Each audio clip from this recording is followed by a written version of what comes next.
Sa isang sandali ng kapayapaan, nakaupo ang isang babae sa tabi ng isang higanting buwaya. Sa kabila ng kanyang laki, tila may pagtitiwala sa pagitan nilang dalawa. Dahan-dahan hinahaplos ng babae ang matitigas na kaliskis nito. Ngunit sa likod ng payapang sandali may banta ng pagtataksil.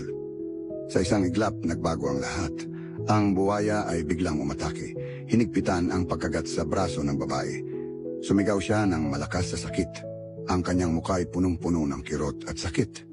Ipinakita ng buwaya ang tunay na kulay nito, isang mabangis na halimaw.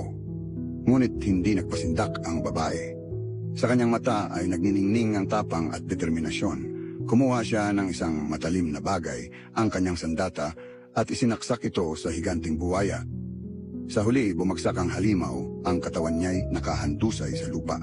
Ang babae ay duguan, ngunit ang kanyang mga mata ay puno ng tagumpay.